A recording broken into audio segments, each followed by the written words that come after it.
السلام علیکم ورحمۃ اللہ وبرکاتہ۔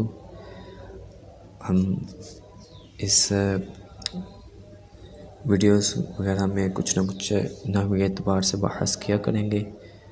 آج جس موضوع پہ ہم نے بحث کرنی ہے وہ جملہ کہ جس کے چند اجزاء ہوں، ان میں سے اگر پہلا جز معرفہ ہو، دوسرا جز نکرہ ہو تو یہ ترکیب کلام میں کیا بنتے ہیں، ان کا کس طرح ترجمہ کیا جاتا ہے، وہ ہم سیکھیں گے انشاءاللہ الکریم۔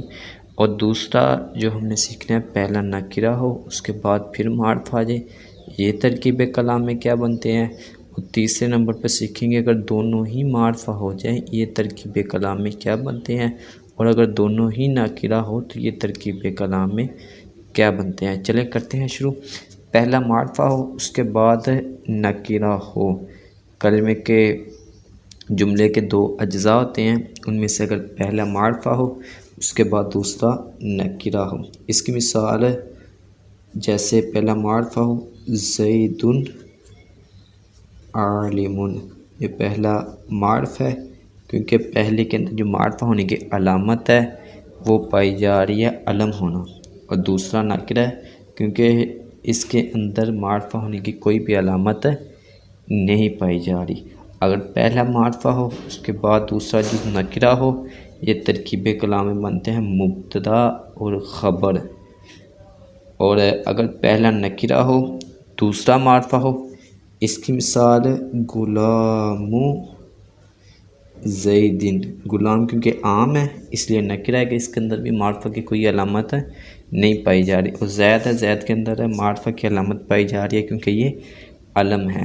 اس وجہ سے یہ ترکیب کلام میں پہلا نکرہ ہو بعد میں معرفہ ہو، یہ ترکیب کلام میں بنتے ہیں مضاف اور مضاف الیہ۔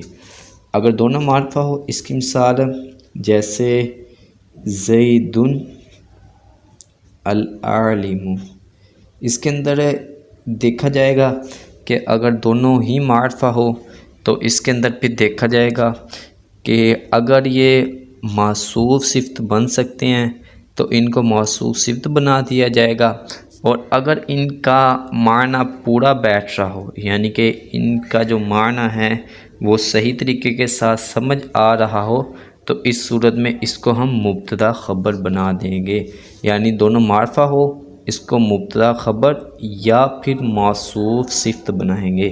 اگر دونوں نکرہ ہو اس کی مثال رجل عالم، اگر دونوں ہی نکرہ ہو تو یہ ترکیب کلام میں موصوف صفت بنتے ہیں۔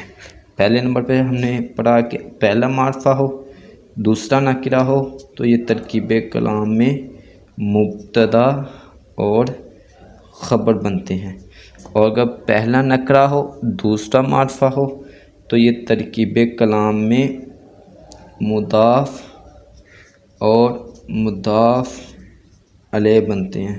تیسرے نمبر پہ ہم نے سیکھا دونوں ہی معرفہ ہو تو یہ ترکیب کلام میں یا مرکب توصیفی یعنی موصوف صفت یا پھر جملہ اسمیہ بنتے ہیں، یعنی مبتدا اور خبر۔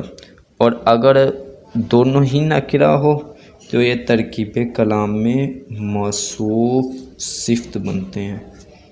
اب ترجمے کے اعتبار سے آ جاتے ہیں کہ اگر پہلا معرفہ ہو دوسرا نکرہ ہو تو مبتدا خبر بنتے ہیں، اور مبتدا خبر میں پہلے جو ترجمہ ہے وہ مبتدا کا کیا جاتا ہے پھر خبر کا کیا جاتا ہے۔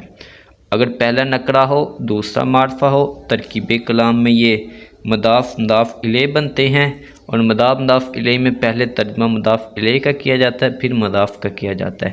اگر دونوں ہی معرفہ ہو تو یہ ترکیب کلام میں مرکب توصیفی یا مبتدا خبر یعنی جملہ اسمیہ بنتے ہیں، اور موصوف صفت میں پہلے ترجمہ صفت کا کیا جاتا ہے پھر موصوف کا کیا جاتا ہے، اور مبتدا خبر میں پہلے ترجمہ مبتدا کا کیا جاتا ہے پھر خبر کا کیا جاتا ہے۔